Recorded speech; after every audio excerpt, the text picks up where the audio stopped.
Airlines Confidential with Scott McCartney is made possible with support from RTX, Collins Aerospace, Pratt & Whitney, and Raytheon, connecting and protecting our world. Visit RTX.com. Infinity Flight, the leader in Cadet Academy flight training programs. InfinityFlight.com. Ontario International Airport in Southern California. SoCal, so easy. FlyOntario.com. And by Cirium, the world's most trusted source of aviation analytics. Cirium.com. We also welcome your business's support. Contact us at airlinesconfidential.com. Welcome to Airlines Confidential. I'm Scott McCartney, and I'm really excited about this show. We have some very interesting and important news to discuss. We have a significant airline merger to discuss, and this week is really only a preamble to what I think is going to be a very newsy couple of weeks ahead for the airline world. In addition, Maya Leibman and I are going to talk with Don Carty, an airline leader whose career has covered more than 4 decades and 3 different types of airlines. So get your popcorn ready. This is going to be fun. And welcome back, Maya. Though Larry David says I can't say this anymore, Happy New Year to you. Hi, Scott. Personally, I think it is fair game to say Happy New Year through the entire month of January. I may be an outlier there, but I feel like up until the stroke of midnight on January 31st, you can Happy New Year away. At that point, you have to stop. That's the demarcation line. But until then, I don't care what Larry David says. Did you make any New Year's resolutions? No different than previous years, lose weight and start exercising. How's that working for you? Yeah, well, I'm doing better on the losing weight bit lately. Oh, that's good. Good. Yeah. Keep it up. It's only January 12th. You only have like 345 more days to go or something. Right. Yeah. So tell me, what do you think the airline CEOs made as their New Year's resolutions, or what are they just wishing for, or praying for in this new year? That's a really good question.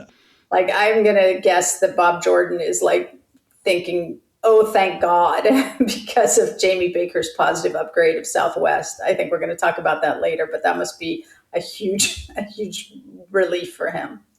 Yes. Absolutely. Don't you know? Well, I think for Scott Kirby, he's hoping Nuke Greenland becomes a domestic flight. So, oh, God, that's awesome. That would be a twist. For me, going back to my roots, Robert Isom is probably praying, oh, please let these XLRs work and don't let premium demand crater at exactly the time we've introduced these amazing flagship suites. Yeah. Honestly, he has to be feeling pretty good about finally getting a product now that's going to allow them to compete on a more level playing field. Yeah, absolutely. Hopefully it seems like there's more energy there. Yeah, for sure. Yeah. Ed Bastian at Delta, I think he's hoping Glenn Howenstein's boat stays within cell phone range. Yeah, he definitely needs dial a friend capability for sure. Yeah. Well, fun to think about. I'm sure there are more. All right, let's begin with Allegiant's move to buy Sun Country Airlines. These 2 small leisure discount airlines with very different operating strategies, but common DNA of both being very creative and very well run, really make an interesting pairing. We've had Maury Gallagher, the chairman of Allegiant, on the podcast before, and listeners got to hear how Maury approaches the business. He's always willing to try new things. Sometimes it doesn't work out, like Allegiant's foray into hotel development, but most times it does work out. He's built several airlines, created tens of thousands of jobs, given millions of people access to affordable flights, and made a lot of money in the process. So when all the regulatory approvals are set, sometime later this year, they hope, be fairly quickly, and when Allegiant and Sun Country can get on the same FAA operating certificate, that may take longer. But when it does happen, the Sun Country name will be dropped and it will all be Allegiant. That doesn't mean Allegiant will depart from the Sun Country operating model, which, by the way, includes flying boxes for Amazon. Sun Country's network, based largely out of Minneapolis, will diversify Allegiant, which is based heavily in Las Vegas. Sun Country flies to a lot of big airports, small ones too. Sun Country also flies a lot of international service, and that's something that Allegiant doesn't have. Allegiant has focused on a lot of small town service with a couple of trips per week. Sun Country also has kind of the periodic operating model, not daily service very often. Bottom line, small airlines need to get bigger, and Allegiant has its preferred partner. Allegiant was said to be a possible bidder for Spirit, but I think Maury probably sees Sun Country as a more valuable asset with which he can do a lot more than he could with Spirit. Sun Country is a profitable business, strong company that's well capitalized, and Spirit's not. And Spirit would acquiring Spirit means competing head on with Frontier and lots of big guys. So to me, this makes a lot of sense. Yeah, I think it's super interesting. It's kind of funny because I feel like these two have sort of flown under the radar. We've been talking a lot about Spirit and Frontier and JetBlue and, and Alaska and all this. And I feel like Sun Country, just because of the, sort of little bit different operating model with the hotels and the charter service and the Amazon and that sort of thing, really sort of put in a different niche in my mind. And so I hadn't even really been considering it. But I think this is, if they can reconcile these operating differences, I think this makes sense and sort of makes them a little bit more formidable when it comes to whatever's going to happen with Spirit. Puts another sort of player in the mix there, whereas the two of them separately just really were too under the radar. Yeah, I think they can be creative. I should add, I do think there are big challenges ahead. I think integrating the pilots that's going to be difficult. Hard. Yeah, it always is, but they've got very different pilot contracts.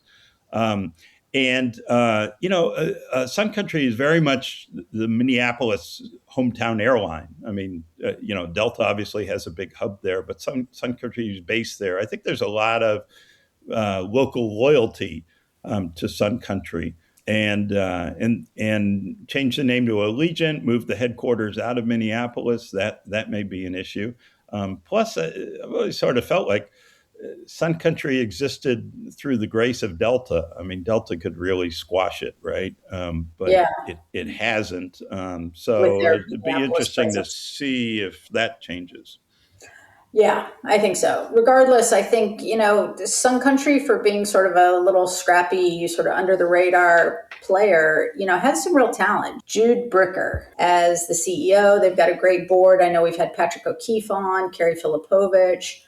There's some good talent that's going to be on the market soon. Yeah, very interesting. The chairwoman is Jennifer Vogel, who I know from Continental days. She's super smart, terrific, and Marion Blakey, who I knew from the FAA days. Marion was also on the Alaska board previously. I think very interesting board. 5 women and 3 men. You don't see that a lot in corporate America. I thought it was a very cool board that they had. Yeah, that's too bad that we have to identify that it's an interesting board just because it has more women than men. But that be that as it may. Oh, very true. So now we come to the next topic, and I say your move, Bill Franke. I do think the Allegiant Sun Country deal clears Frontier Spirit for landing, if that combination is going to happen. I don't think any of this will face any major antitrust resistance, but I do think we're probably down to one bidder for Spirit. And maybe we always were. Frontier may have been the only interested party here. Speaking of Frontier, Frontier's board named James Dempsey president and chief executive officer. He had been interim CEO after Barry Biffle was dismissed last month. And Frontier also guided Wall Street analysts to the high end of its earnings estimates for the fourth quarter, saying it had been a strong final 3 months of 2025, as we've heard from other airlines. And earnings season kicks off very soon with Delta, so we'll be into that next week. But why is this important news now? A comment in a note from Raymond James analyst Savani Sith caught my eye. She told clients to expect an update one way or the other on a possible Frontier merger with Spirit by the end of January. In general, analysts don't make that kind of prediction without a wink and a nod from the companies involved. And further, she noted that Frontier's two previous merger offers for Spirit were preceded by an earnings guidance update. So maybe we are finally getting close. And some interesting moves by JetBlue. I think maybe also a sign we are getting close to an outcome for what's left of Spirit. JetBlue has been adding flights to Fort Lauderdale, Spirit's home and biggest hub, and this spring JetBlue will overtake Spirit as the largest carrier at Fort Lauderdale International Airport. JetBlue will be up 25% and Spirit will be down 12% compared to last year. Maybe also a sign that JetBlue is thinking Spirit may not be flying much longer, at least independently. Yeah, I don't think Spirit's going to be flying much longer independently, but I feel like we've been saying this for like over a year now. And so I'm just 2 years, yeah. 2 years. Something has to happen and soon because this is the longest movie I think I've watched in a while. So let's get some resolution here. Yeah, and I think it's interesting on the antitrust front to have both of them before the Justice Department and regulators at the same time. That probably makes a lot of sense, and you know the argument will be the same about the need for consolidation among small airlines to compete with big airlines.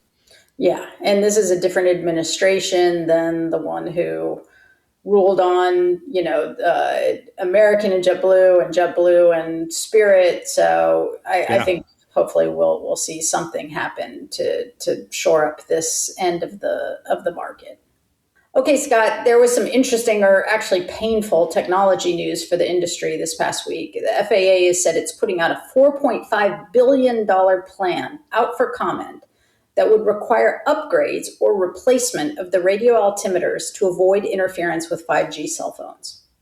About half of that $4.5 billion upgrade cost would fall to the airlines and the other half borne by charter companies, general aviation, business jets, and helicopters.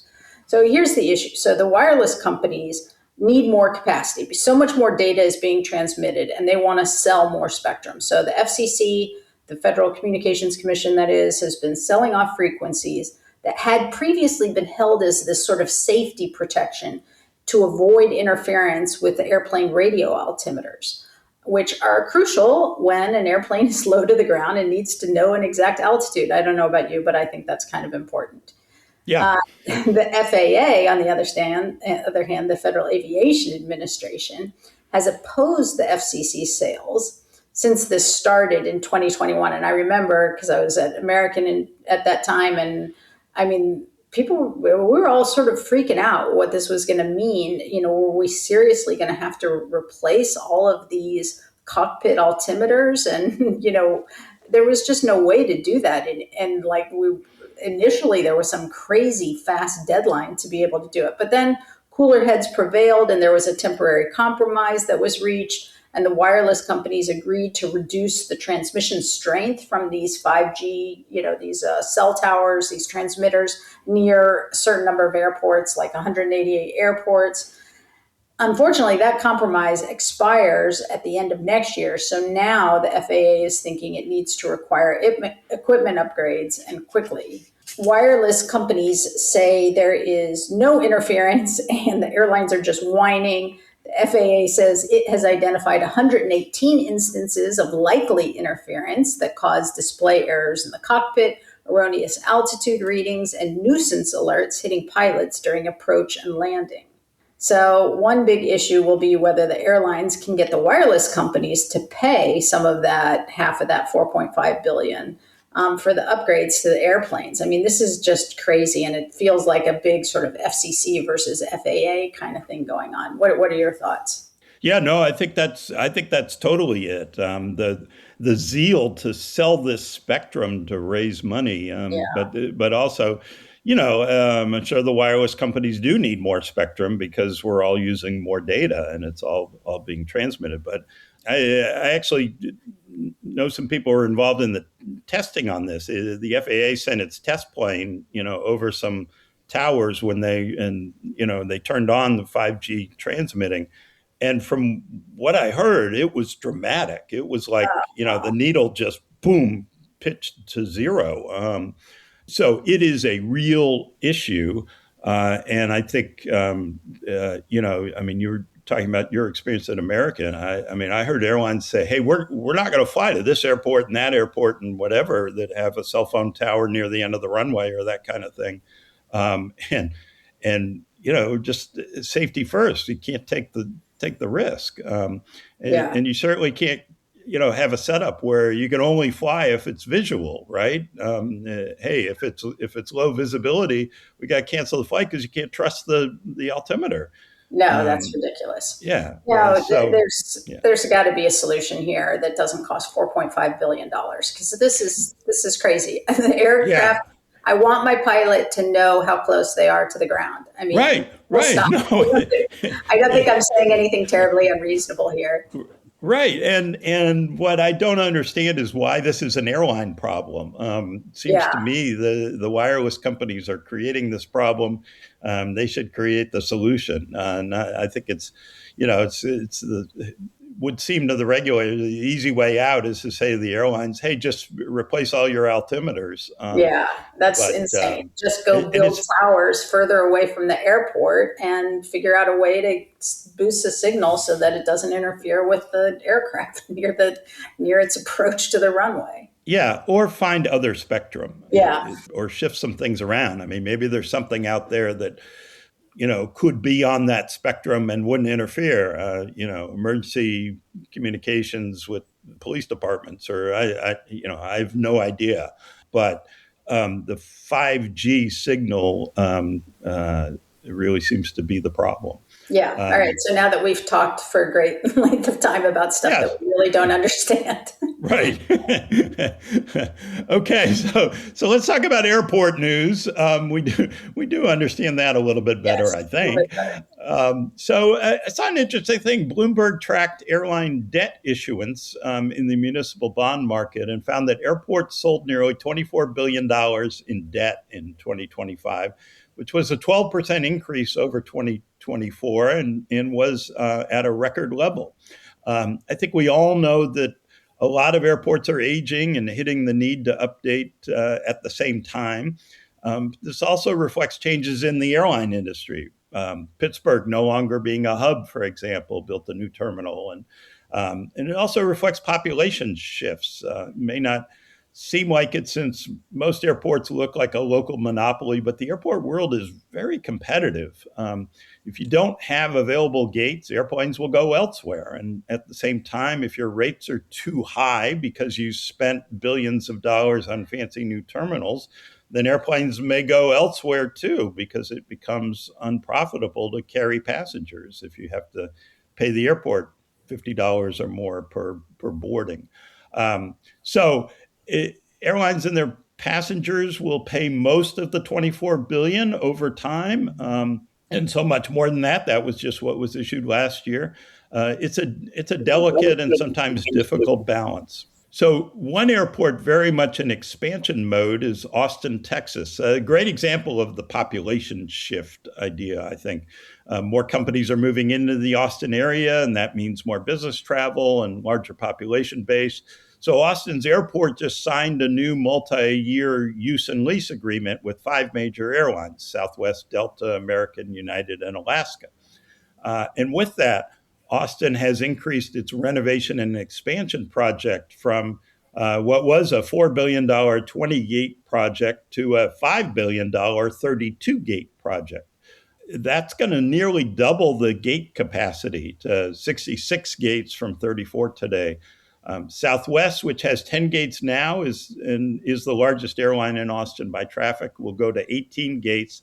But Delta's making a big play for Austin and has committed to 15 gates. American will have 9 when the construction is done, United 5, Alaska 1, and the rest will be common use gates. And speaking of Southwest, our Airlines Confidential friend Jamie Baker, and Maya mentioned this at the top of the show, Jamie, the dean and oracle of airline analysts, flipped his opinion on Southwest last Friday. As I said before, I think this is a very significant period for Southwest, and the stock price could dictate who the next CEO at Southwest is, and that could happen very soon. After Valentine's Day, activist investor Elliott Management could throw around a lot more weight when the standstill agreement that was agreed to by Elliott and Southwest expires. So Elliott today is the biggest single Southwest shareholder and has 5 seats on the board. But also Elliott is short-term investor and is not around for the long haul here and is thought to have an exit price somewhere above $40 a share. They could leave Southwest with a 50% return or better. Southwest has been trading lately in the low 40s. Jamie issued a rare double upgrade and moved Southwest from underweight to overweight and lifted his price target from $36 a share, which was already above, to $60 a share.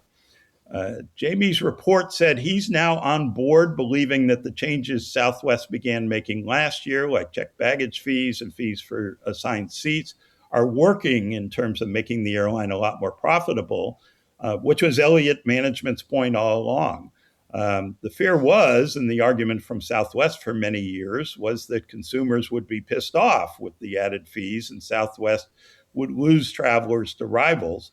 Jamie said, quote, "We believe Southwest is past the point of passenger perturbation.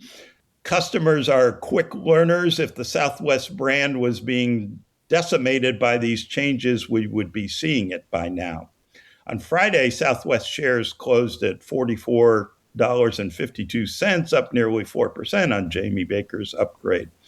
So high drama ahead. Southwest will report its fourth quarter earnings on January 29th, and no doubt will include a forecast for 2026. That could come sooner for Southwest, updating its earnings expectations for investors before the 29th, as Frontier just did.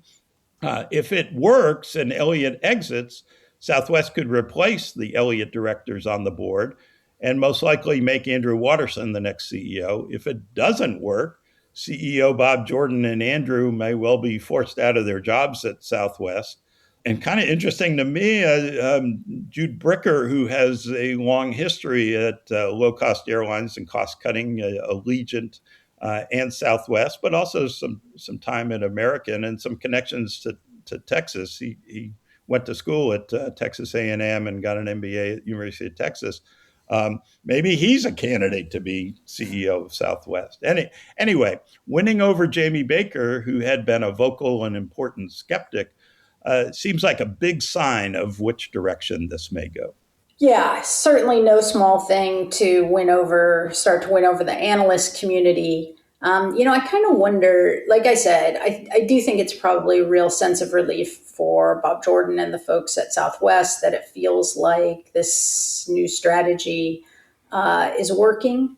Though I wonder if there isn't just a little bit of nobody wishes that it would have failed, but now they're being proven wrong that what they've said for all of these years, that people are going to flee, their consumers are going to flee if we start charging for bags and all of these other things, hasn't quite, borne out in the way that I think that they were saying that it was going to happen. Yeah, it's an interesting point. Somebody at Southwest, when all this was getting started, said to me, we kind of lose either way. If it works, great, but that means we left billions of dollars on the table for many years, and if it doesn't work, we lose then too. But anyway, it could also be that it's working at this point in time. Like maybe a couple of years ago, if the economy wasn't doing as well or something, they couldn't have made this work. But there's plenty of ways that you can rationalize why it's working right now, where it wouldn't have in the past. But it's still it's interesting. Yeah. So there is one more thing before we bring in Don Carty, and that is that Alaska Airlines has ordered 105 more 737s from Boeing and 5 more 787s. So with that order, Alaska has clearly said it's going to be the fourth global airline from the U.S. And now we've got a lot of things happening in the, LCC and ULCC world. It feels to me like there is no shortage of domestic competition. And, there's a lot of options out there. I think this is a good time for both the airline industry. We still are living in this post-consolidation world where there's a lot more rationality, but at the same time, I think consumers have a lot of choices. And I think we may be in sort of this good sweet spot. Yeah, very interesting. Totally fascinated with what Alaska is doing, and it may be tough to be the fourth global airline, but as you say, I think they've been really smart at how they're going about it, and it would be great to have four global airlines or more. All right, I think it's time to thank our sponsors for making this podcast possible. Thanks to Infinity Flight Academy, the leader in cadet academy training programs, for helping us bring Airlines Confidential to you. Whether you're looking to build a custom pipeline or strengthen your existing cadet program, Infinity Flight Academy delivers consistent airline-ready results. And for those of you listening who've always dreamed of flying or know someone who has, Infinity Flight has trained thousands of students, many now flying for major airlines around the world. Learn more at infinityflight.com. Infinity Flight Academy, where future airline pilots take off. And thanks as well to Cirium for making this podcast possible. Cirium offers the most accurate and precise data and analytics to enable airlines to optimize planning, operations, and passenger services. The right intelligence drives operational efficiencies, enables you to predict market shifts, and helps airlines respond quickly to maximize revenue, manage costs, and seize commercial opportunity. Visit Cirium.com for more. And we also want to thank Ontario International Airport for its support. Ontario International Airport is celebrating a decade of local control. Thanks to public support, the local community reclaimed ONT, revived it as a vital gateway in Southern California, and ensured the airport is ready to soar even higher in the years to come. Visit flyontario.com/10 to learn the story and find out how you can join the year-long celebration of how a decade of local control has turned ONT into one of California's fastest growing and most economical airports. And thanks to RTX. RTX believes no challenge is too great, no question too big, and no answer out of reach. That's why RTX never stops striving. The RTX global team works across Collins Aerospace, Pratt & Whitney, and Raytheon to inspire, innovate, and drive progress for generations to come. RTX pushes the boundaries of known science and finds new ways to connect and protect our world. Visit rtx.com to learn more. All right, we are very excited to talk with Don Carty. Donald J. Carty has had as diverse and as illustrious a career running airlines as you'll ever see. Don is currently chairman of Porter Airlines, a small, scrappy Canadian carrier. He was chairman of Virgin America, Richard Branson's U.S. startup that was eventually sold to Alaska Airlines. And before all that, he had a long run at American Airlines, which he joined in 1979 as vice president of research. He left American briefly in the mid-1980s to lead CP Air in Canada, and then returned in 1987 to senior planning and finance roles before becoming president of American in 1995 and then chief executive and chairman of American and parent AMR Corp in 1998. Don led American through the tough times of the 9/11 terrorist attacks and aftermath and resigned in 2003 during a battle with unions over pay and benefit cuts. Along the way, he mentored many great airline executives, several of whom have been a big part of this podcast. Peter Ingram, the former CEO of Hawaiian Airlines, who worked for Don at American, suggested we really needed to get Don on the podcast, and we all agreed. I know Don was very important to Maya in her career at American as well. Outside the airline industry, Don has served on several major boards, most notably for years at Dell Computer, where he stepped in for a time as vice chairman and chief financial officer. Don is a graduate of Queen's University in Kingston, Ontario, and of the Harvard Graduate School of Business Administration. He joins us from his home in Dallas. Don, it is wonderful to have you with us on Airlines Confidential. We always start with what we have affectionately now called the Ben Baldanza question. Ben taught me that this often led to fascinating stories. So the question is, how'd you get into this crazy airline business? Well, Scott and Maya, it's great to be with you guys today. And I'm afraid my entry into the airline business was probably a little less exciting than some others. But when I was graduating from business school, I had no idea what I wanted to do. Most of my classmates had a plan. I didn't have one. And about that time, my father was diagnosed with terminal cancer, and he was living in Montreal. I'm originally a Canadian, and so I just went down to the placement office. I said, "Who's here from Montreal?" And they said, "Air Canada." And I said, "Oh, I'm not sure I want to go to work for a government-owned airline," which it was at that time. Yeah. But they encouraged me to do it, and I did want to get back to Montreal, so I did go to the interview. To learn that there was a plan underway to privatize Air Canada. Now, so I took the job thinking, hey, that might be fun to be a part of. And I went to my first meeting with the federal government. There were 5 of us from the airline, I think, and there must have been 45 bureaucrats in the room. And I thought, oh my God, this is not going to be quick. And it wasn't. Now, this was 1971. They eventually privatized in 1989. And I must say, I didn't stay around for it.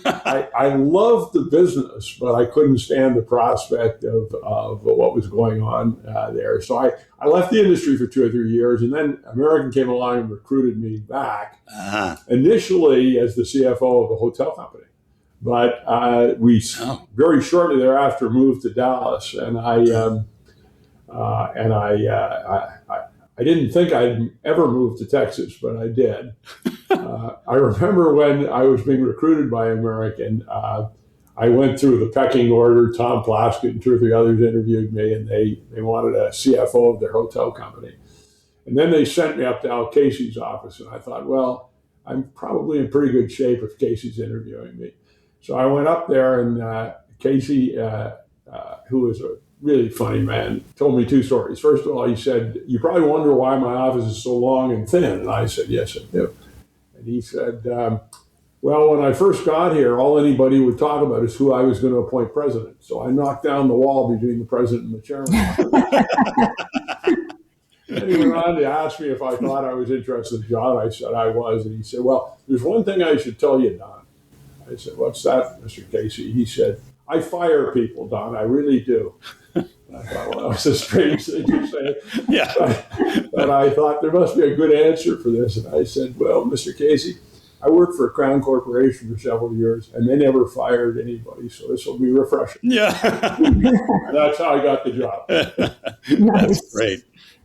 Well, we are very happy that you came into the industry for sure. And in that time in your career, I mean, you have worked in lots of different types of airlines. And so I'm wondering, are they all fundamentally the same? Is it all the same issues regardless of the size, or are they all really very different? A little bit of both, Maya. It's a very good question. Obviously, the small and highly leveraged airlines have a preoccupation with their capital structure all the time because they're always struggling with that issue. But the basic airline problems are all the same. And, part of the reason I've loved the business is, 1, it's 24/7. Mm-hmm. And 2, every problem of the airline industry lends itself to sort of mathematical problem solving, optimizing pilot allocations, aircraft allocations, optimizing queuing theory at airports. And none of those problems can ultimately be solved. They have to be solved and then resolved as conditions change, and we have storms, and we have COVID issues, and we have this, that, and the other thing.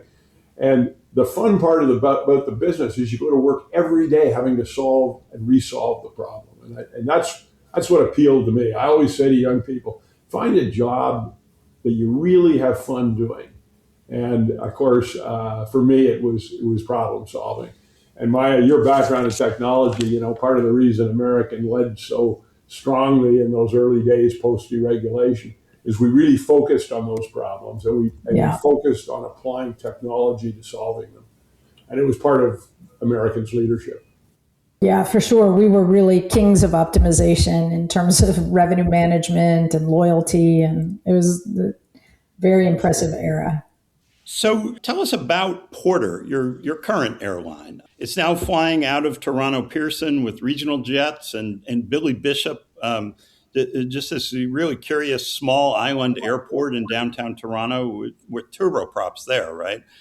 Porter flies to the U.S., to Mexico, Costa Rica, and the Caribbean, as well as coast to coast in Canada. Canada's third largest airline, but how's it doing? What do you think is ahead for Porter? Well, it's doing fine. It's gone through several iterations. In the initial days, we saw it as an opportunity to capitalize on that downtown airport, that island airport. Yeah. Because it's literally a stone's throw from the financial center of Toronto, and Toronto's financial center is the financial center of Canada, of course. And we were limited to turboprops down there. And we built up the airline. It did really quite well. It became clear that our control of the infrastructure down there, the airport itself, was probably more valuable than the airline. So we separated the airline from the infrastructure, and we sold the infrastructure for a very, very substantial amount of money. It was a very successful exit from that. And then we ran the airline for a couple of years on much skinnier margins, because we'd left as much margin in the infrastructure part of the company as we could, because that's where the multiples were. And the infrastructure being the airport itself? The airport lease, the terminal building, the slots at the airport. Yeah. We kind of controlled everything down there, because we were the first commercial airline to go down there and make a commitment to it. And it was a great frustration to the other Canadian carriers, particularly Air Canada, that they couldn't access that, and that we were taking business away from them. And taking business away from Air Canada in Toronto is not an easy thing to do. But we were successful for a while. So anyway, we ran the airline for a while, and began to realize that we were limited as to our growth prospects. And then along came COVID, and we literally shut the airline down for the duration. And we did that simply to preserve capital. We couldn't see a scenario where we could run the airline profitably and that we would just bleed cash as long as COVID went on. But during that period, we re-strategized the company. We said, look, there may be an opportunity here to take advantage of the circumstance. So we decided that we would grow the airline, not on the island, because the island was limited, but that we would grow it into a Canadian carrier. We went and bought airplanes at a time when no one was buying airplanes in the middle of COVID, and as a result, bought those airplanes extremely, extremely well. And then we began to deploy them out of Toronto, Ottawa, and the airplane we bought was particularly suited for Canada. Canada's markets are obviously smaller than the U.S. markets. This was the E2? The E2, the Embraer airplane, and there isn't as much opportunity to connect traffic in Toronto because of how linear the system is. Air Canada has a pretty good connection hub at Toronto, but nothing compared to a Dallas or a Chicago or one of those hubs. Yeah. So having a small, efficient airplane was the key to us being successful. And since then, we're up to 52 E2s, along with our 30 turboprops down on the island. And we continue to grow and continue to take share. Now, we've had a number of issues. One of the issues of 25 was the fact that as a consequence of a reaction to the U.S. tariff regime, Canadians quit flying to the U.S. Yeah. Dramatic. No, I was going to ask, because that's a big issue. It was a really big issue, and it was a disproportionate issue for us. Yeah. Because it was a bigger percentage of our total system than it was for the other Canadian carriers. Oh. So they had better opportunities to redeploy airplanes. So we had a tough time during that period. Now, the good news was the Canadian government was helpful to the airlines, and in particular to us at Porter, both through COVID with some very attractive government loans, and then subsequently they've taken steps to protect some Canadian companies from the impact of the tariff regime with the United States. So we had some help in that regard as well. And the bottom line is Porter's doing quite well, taking good market share. We are flying in some markets that Air Canada hasn't traditionally flown in there because they're smaller markets and our smaller airplane. And so in some ways, we've circumvented traffic that Air Canada used to fly into Toronto and connect on. We can go into Ottawa and fly a nonstop to Vancouver or Calgary or Edmonton with the airplane. And that traffic used to connect over Toronto. So we've done quite well in that regard. But like so many new startups, it's a highly leveraged situation. So we need to get it to a very satisfactory level of profitability to keep it there. So what we're doing right now is we've slowed the growth a little bit. We were growing percentage-wise as fast as any North American carrier has ever grown. And we've slowed that down, and we're now focused on 26 being a year of profitability for us. So has the Canadian anger towards the U.S. subsided? Has business come back? Sadly, it is not. Yeah.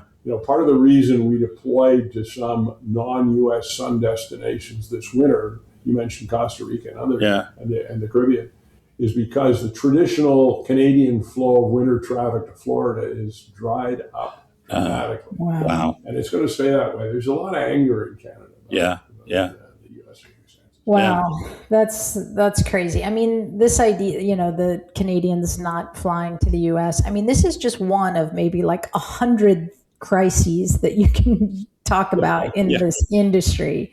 And so give us your take on the state of the airline industry as a whole. Is it ever going to be stable and money making and, and just a really viable business? Or are we just going to continue to careen from one crisis to another like that one?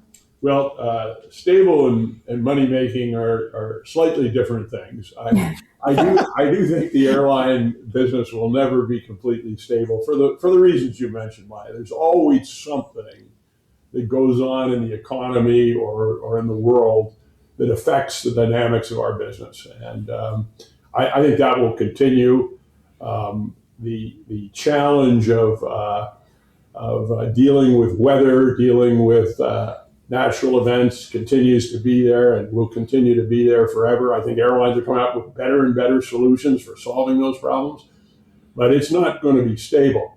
Profitability, on the other hand, I think is achievable. And I think we've seen some evidence of that. It's interesting. Back in the early days post-deregulation, when carriers were beginning to fail and bankrupt, and who knew what was going to happen, Bob Crandall and I used to talk about this all the time. And at one point, I sat down with a couple of guys and worked on a mathematical model. It wasn't a terribly sophisticated one, but it said, look, if every major carrier is going to want to cover most of the major markets in the United States through a hub and spoke system, and if the smallest economic unit of production is 100 seats and traffic is what it is, how many carriers can there be? And we ran a lot of math on it, and we concluded at the time 4, maybe 5. And it's very interesting that here we are with 4 or 4.5 or something. And I think mathematically that was all predictable. Interesting. Had the people that deregulated the industry wanted to know what it was going to look like 10 or 20 years later, they could have figured it out. We sort of did. And in some ways we didn't believe our own math because we struggled every day with Eastern's failure, TWA's failure, Pan Am's failure, Continental, all the carriers that have come and gone since. But it was mathematically predictable. I really believe that. And I think we are down to 4. I wouldn't necessarily have predicted at that time that Southwest would be one of them, but there was reason to believe that too. Right. If you'd been prescient. I think the remaining question is what happens to carriers like Alaska and JetBlue, because they aren't ultra low-cost carriers. I think there's a spot for ultra low-cost carriers, but they have to pick their markets carefully. There was a Wall Street Journal article literally today talking about how Allegiants are very careful to pick their markets so that they don't run into a buzzsaw. Right. And I think there is space for a certain amount of capacity in that model, but it's going to be limited. But what happens to Alaska and JetBlue is more interesting. Alaska is clearly bulked up on the West Coast with both the acquisition of Virgin America and with the acquisition of Hawaiian, both of which I was a part of. Yeah. But they don't have a national presence yet. And so at this stage, they're partnering essentially with American. And JetBlue is in a similar situation. Now, they can probably survive as partners as long as the big carriers cede some territory to them. But in the long run, will they have to be acquired, or could they combine with each other and create a fifth carrier? I think that question remains to be remains to be solved. But I think that's my own view. Getting back to your real question, Maya, is are they going to be profitable? I think with 4 or 5 carriers being prudent and thoughtful about capacity and what they can and can't achieve against each other, all of them can be profitable. Yeah, really, really interesting. I mean, Alaska said recently they want to be what they called the 4th major international carrier. I think Southwest is going to do more internationally, eventually maybe with larger airplanes. And they definitely are. Yeah, for sure. All the partners that they're lining up at Southwest too. Sorry, Maya, go ahead. Yeah, no, Southwest is definitely going to be an international player. I mean, they're out looking for international partners in a big way right now. Yeah. So, their competition may be for that, who's ultimately going to be the 4th major player you talk about. I don't know. It is a fascinating thing. No, I think Southwest is a fascinating story. They had a tough time shifting gears here recently. Yeah. But the gears they're shifting are ones that says we're going to look just like United, American, and Delta. Right. I mean, they're going to have a business class section, I guarantee you. They're going to fly international, I guarantee you. Yeah. And they know it now. Right. Well, they have basically said we're going to be just another airline, but if we're going to be just another airline, we're going to be a good one. Yeah. More power to them. Yeah. But that mathematical model is so interesting. All right. I want to go back a little bit. You resigned from American when it looked like the unions were going to vote down the voluntary pay cuts to avoid bankruptcy, when they found out that you had paid bonuses to key executives to retain them through all that turmoil. With the benefit of hindsight, would you have done anything differently? It's a good question, Scott. One of the things that wasn't widely reported is I had a meeting with the union leaders months before we got to that crisis. And it was just me, my vice president of employee relations, and the union presidents. And I said to them, look, guys, one of the things I'm going to have to do is I'm going to have to provide some incentive for key executives to stay here. Mm-hmm. And which I did, which was the heart of the controversy. Yeah. I didn't at that time tell them what I was going to exactly do because the board hadn't yet decided what they were going to do. But we were all aware that we were beginning to lose key executives to lead the company, and getting to the end of the road and having no one to run the company was not a solution that either I or the board wanted to have happen. Right. So we didn't actually pay bonuses. What we did is we promised bonuses if the airline returned to profitability. And the mistake, I think, in hindsight, was I should have gone back to them and told them precisely what I'd done in advance. It may not have diffused that with the membership, but it would have put them in a much more awkward position, saying, well, we kind of knew about this. Yeah. And that may have changed the tone of the discussion. The bottom line, however, Scott, is I had lived through, you guys mentioned this earlier, 9/11. Yeah. And then we had that terrible accident in Jamaica Bay 2 months later. And then a month and a half later, we had the shoe bomber out of Paris. Yeah. And, and then, of course, I spent about a year and a half, I can't remember the exact timing, going around the system talking to employees, because the only way this was going to get approved is if the employees told the unions they wanted to improve it. Right. And we ran what was really a political campaign. We were monitoring employee attitudes the whole year, and I was doing, Maya will recall this, I was doing president's meetings and talking about the need for change. And on the eve of filing for bankruptcy, which we were going to have to do if the unions didn't agree, I remember getting a call from the CEO of Air Canada. because they were getting ready to file right at that time. Uh-huh. And he said, "Are you going to file?" He wanted kind of to know what the PR was going to look like versus us. And I said, "No, we're not going to have to file." We knew we had almost 60% of the employees in favor of doing something, and we knew that the union leadership would have to do something. Huh. So we did. The unions agreed, and then of course this came out, and it caused a bit of a backlash. And it was at that point I resigned. I mentioned what I'd gone through sort of personally during that period. I was ready to step down, and in fact, a year before we came to that agreement, I told Ed Brennan, who was our lead director. Oh, right. The Sears. Chairman of Sears. Yeah. I said, Ed, before this is over, someone's going to have to fall on their sword. And I'm okay if it's me. And he said, no, don't even think about that at this stage. But I could see it coming. I mean, I knew there was going to have to be some sacrifice of the management. Interesting. Because it wasn't really about my compensation. I hadn't taken any pay for, I think, 3 quarters or something by that time.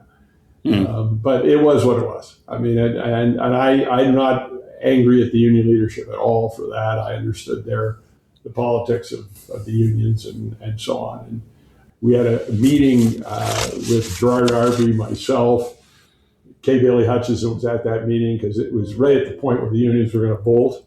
And I told them in advance that I would step down if they would agree. And they all agreed except for the flight attendants union. Yeah. And that needed to get solved after the fact. So in hindsight, would I have done something different? Yeah, probably. But it would have been tonal and information oriented more than anything else. And I'm not sure that I wouldn't have wanted to step down shortly thereafter anyway. I was ready. Yeah. No, that makes sense. Yeah, I don't blame you. I mean, that time around 9/11 was incredibly stressful and fraught and challenging and emotional. And to be a leader at that time, like you were, it had to be incredibly taxing. It was so horrible. I remember talking to you about that day. One of the stories I'm most proud of in my career was a story about what happened in the operations centers of both American and United after that. But you told the story of being on the phone with Norm Mineta, who was the Secretary of Transportation. It was like, "God damn it, Norm, is it our plane in the Pentagon? Which is it?" And he said, "You can't tell." And it was, That's awful. All right, let's changing topics, but staying, as long as we're going down memory lane. We've had Bob Crandall on the podcast before, just such a legend in the aviation world. Tell me what it was like working for Bob for so many years for you. Well, as you know, Maya, I worked for Bob probably as long as anybody. And we were close, and we spent a lot of time together. We were different people, but a lot of what we thought about the business, we thought about similarly, and we would often feed each other when an idea would come along. The other one would grab it, and Bob was a guy that was inclined to do things that he had decided upon. And I can remember us having dialogues well into the evening about something where he was saying, "Well, let's do this," and I'd say, "Well, what about this?" and whatever. And he'd come in the next morning. He said, "Well, this is what we're going to do." And it might be what he was thinking, or it might be what I was saying. But now it was his, and he owned it. And once he owned something, he ran hard with it, as you guys know. Yeah. He was a great mentor to me. I mean, one of the things he really taught me a lot about was something I referred to earlier, and that is the deployment of technology as a strategic weapon. Americans' leadership came from a lot of good ideas, and a lot of initiatives that Bob and my other colleagues on the team led. I mean, we really worked as a team. Bob was clearly the leader, but we really worked as a team. But the deployment of technology in every facet of our business was something near and dear to Bob. And it wasn't just Sabre. It was revenue management. It was, as I said, queuing theory. It was inventory optimization. It was everything. And he was never shy about deploying that. And at the time, it's no longer true today, but at the time, American led in every facet of technology deployment. It was a huge advantage in like reservation systems. It's what made Americans survive. Yeah. You know, when American failed to go bankruptcy during the period we were just talking about, it was the only major carrier aside from Alaska that didn't file for bankruptcy. Mm-hmm. And you know, part of the reason I was comfortable leaving at that time was I was really proud that we achieved that. That the airline was going to be able to go on. Now, in the end, of course, 10 years later, it did have to file for bankruptcy. Yeah. But at least for those 10 years, the shareholders, the employees, the management team was advantaged by it not having done that. Yeah. All right. Besides Porter, what are you up to these days? Scott, I mentioned to you earlier that, you know, for a period after I retired, I was kind of boarded. Yeah. I was on way too many boards, doing way too much stuff. And very slowly in the last 5 years, I've sort of ramped that down, kind of one board a year. And I got to the point where I was actually on no public company boards. Recently, I went on the board of a company called PagerDuty, which is a technology company in the West Coast. But there were some reasons I made an exception for that. But aside from that, in Porter, I'm not doing any big board work. I'm doing some advisory work for a couple of companies, and but I'm for the first time not unhappy that my calendar isn't jammed. I'm finding more time to read, more time for the family. Nice. We just got back from Anguilla for 10 days. Well, actually, we were there for 12 days because while we were there, the president decided to snatch Venezuelan president, closed the entire airspace in the Southern Caribbean. So we were stuck there for an extra couple of days, but there are worse places to be stuck in the Southern Caribbean. For sure. That's awesome. That is good. I being in the technology space, I'm pretty familiar with PagerDuty. So that's good that they have you on their board. I wanted to tell a quick Don story before we end. And this is one that you won't remember, Don, but it's something that has stayed with me for, 20 plus years. I was a new managing director at American. You were the CEO. So the distance between our roles was pretty substantial. I don't know, like maybe 5 or 6 levels of hierarchy below you. And I went with a group of people, the reservation leadership, because they wanted to sell you on this technology effort that they wanted to do in the reservation space. And there were a lot of people in the room. We were at executive committee, all your direct reports, and a whole entourage of people who were coming to sell you on this idea. And it was a hard swallow. It was expensive. And, although we were leaders in technology, we were also very frugal, and you really had to stare at it for a long time. And you did that, and you were quiet, and the room got quiet as you asked a lot of questions, and then you were just sitting there considering it. And then one of the things you said was, Maya, are you involved in this effort?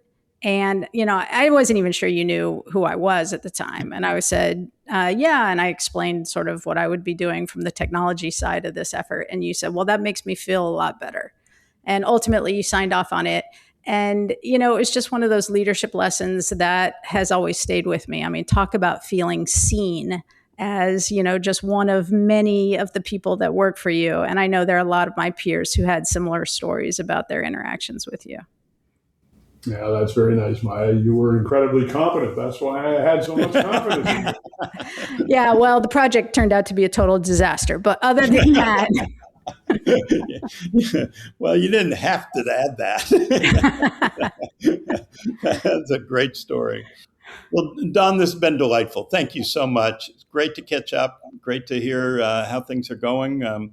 And just appreciate all you've done for the airline industry over the years at many carriers. Been a remarkable run. You've had a remarkable run too, Scott. You've been one of the most honest and focused reporters on this industry for many, many years. So I appreciate that. Well, appreciate that. That is true.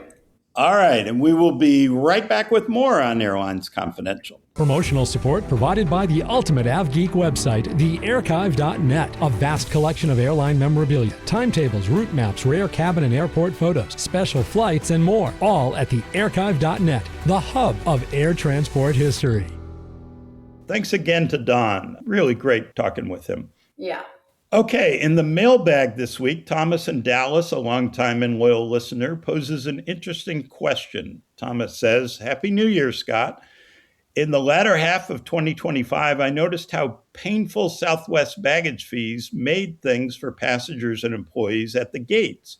Gate agents begging passengers to check bags, increased urgency to get on board ASAP to get bin space, lengthened turn times, and increased delays due to increased time to board the aircraft and collect and tag bags. Charging for a checked bag makes the departure gate the choke point, as one, the infrastructure just isn't there. It's kind of comical, Thomas says, to watch how airlines and gate agents have to make do with duct tape and baling wire to accept all the bags and that have to be checked at the gate. And two, it moves the choke point to the final minutes before a flight departs, causing more stress and delays. This got me thinking, way back in the 2000s, when airlines started charging for bags, did they pick the correct one? Airport infrastructure to this day is built for passengers to check bags at the counter before going through security. It would seem to me that allowing one free check bag and one personal item would have encouraged passengers to check a bag where the airlines are better equipped to receive them and would have the added bonus of reducing the number of bags going through the security checkpoint, reducing strain on that part of the process. Airlines could then charge for the convenience of carrying a bag on board and provide that as a perk to elite customers. It would seem this would encourage the most efficient outcome for passengers and the airline. Thomas also says, really enjoy the show. I'm a lawyer, but my undergraduate degree is in economics, so these issues of efficiency are always top of mind for me. He also says, I really enjoyed Doug Parker's School of Airline Pricing. I got to geek out on commercial aviation and economics. Well, thanks, Thomas, for all of that. Maya, what do you think? All right. So if I understand it correctly, I mean, it's a little bit of the ULCC model where they're charging for the carry-on bag. I mean, right. ULCCs also charge for the check bag. But I think what he's saying here is let's reverse it. Don't charge for the check bag. Do charge for the carry-on. Yeah. Okay. I might be missing something, but it feels to me that charging for the carry-on puts as much pressure on the gate as well as in the last 20 minutes of boarding. You know, even if elites get it for free, there's still a lot of the plane that has to pay for that carry-on. And like with ULCC, even if you pay for it when you buy your ticket, all sorts of things happen. Like what happens like when somebody pays for one, but then they show up with two carry-ons, or they didn't show up with any and now they want their money back, you know. And what exactly is a carry-on? Is it my purse? Is it my backpack? Is it only a rollerboard? How big can it be? Is it medical equipment? You know, is it a diaper bag? You know, what about my food if I'm a diabetic? You know, it's true that the ULCCs have tried, you know, have had to deal with all these questions because they are charging for the carry-on. But that gate experience is anything but smooth. I mean, I've flown them a lot now that I live in London. I flew Ryanair, and it was, I think I've talked about this before on this. I was almost tackled physically because my bag did not fit in the sizer. And there were lots of people who had to sort of, people were opening their suitcases in the boarding area and trying to move clothes from one bag to the other. And people are trying to board the aircraft at the same time. They're stepping over people's suitcases. And then the gate agents are walking over with these handheld, credit card charging machines to charge people for things. And then there isn't great service. There wasn't very good service. And so the credit cards weren't working. And so people were spending a really long time trying to pay for these bags. It was a total nightmare. And then I've been on other ones. I flew Air Baltic recently, I flew Wizz, and nothing happened at the gate. And so I don't know, they didn't know if my bag was too big. You know, I didn't have to put it in a sizer or anything like that. So I could have gotten away with, with not paying at all, or paying something and then taking something bigger on. So, I think Thomas is right that there is an issue at the gate today, especially at Southwest, because this is a fairly new thing. And I think customers are still being trained. But, I do think with the legacy carriers where this has been going on for a while, most check bags do happen at the ticket counter outside security where it's supposed to be. And I do think that the check bag, from an economic standpoint, which is what Thomas was interested in, it does create this incentive to game the system by bringing the bag through security. But I think making the check bag free is going to create a different set of economic incentives, like people coming with these huge, heavy bags. I mean, it's free. Why shouldn't I just take everything with me?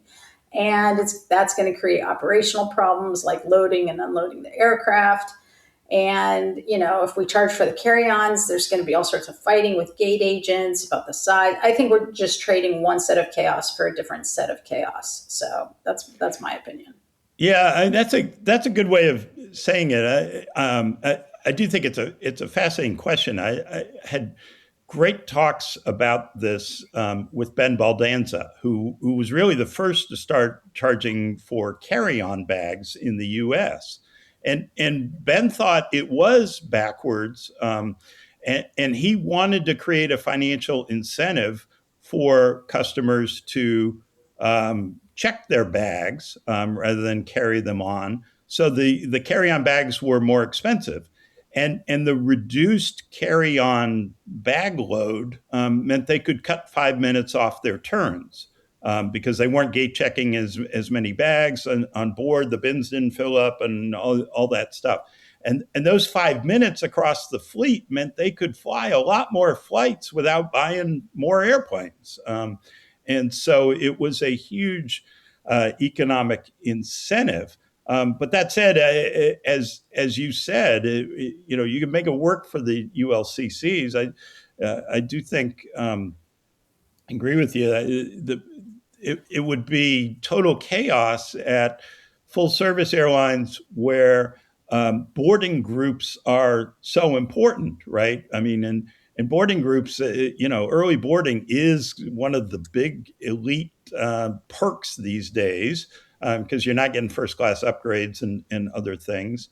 And you sell early boarding positions. And, to me, how do you police a carry-on bag policy if you've got 9 different boarding groups, and in each one, how do I know if somebody's paid for that bag or not? And, maybe you give them a red tag on their bag, but then do you have to collect those red tags, or do they show up at the next flight with, where they haven't paid, but they have the tag? It just seems like really a tough thing. At the ULCCs, if you've paid for a checked bag, you get on first, and then the flight attendants know, these people can put bags in the overhead bins.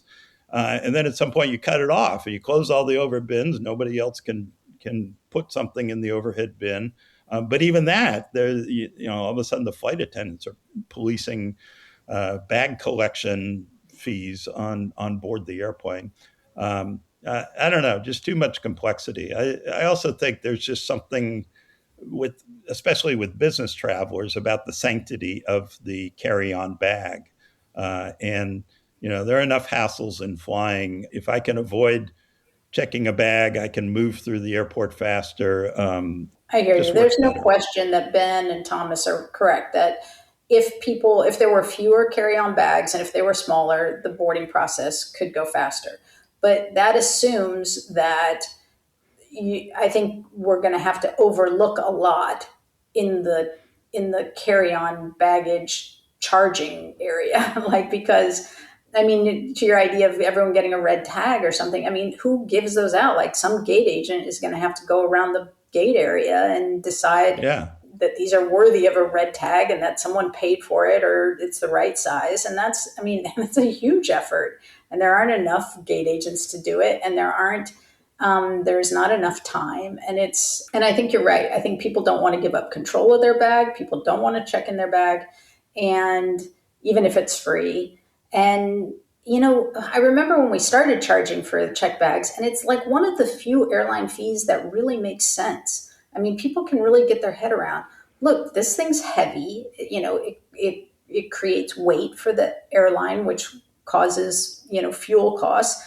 There are people whose jobs are 100% dedicated to loading and unloading those bags and transferring them to another flight. That is a real cost. And so at the end of the day, it's way cheaper than, FedExing your bag somewhere, and it arrives with you. And, Right. It's one of the few things that I think is really defensible. Yes, but it also, I mean, there's so much more to do on this issue. Southwest is learning. I mean, I think they're getting bag tag printers out to gate agents and everything else to speed up that process and all. I don't know. It's always going to be an issue, I think. Yeah. All right, that's all for another edition of Airlines Confidential. Thanks to Don Carty, and thanks to you, Maya. Always great to talk with you. Always appreciate your insights. It was great to talk to you for this episode. Yeah, you as well, Scott. I always loved it. Love talking with Don. He's awesome all the time, and really looking forward to the next time. And Happy New Year. Yeah. Happy New Year, everyone. So long. Have a great week. This podcast is produced by Mass Media. Info@massmedia.net.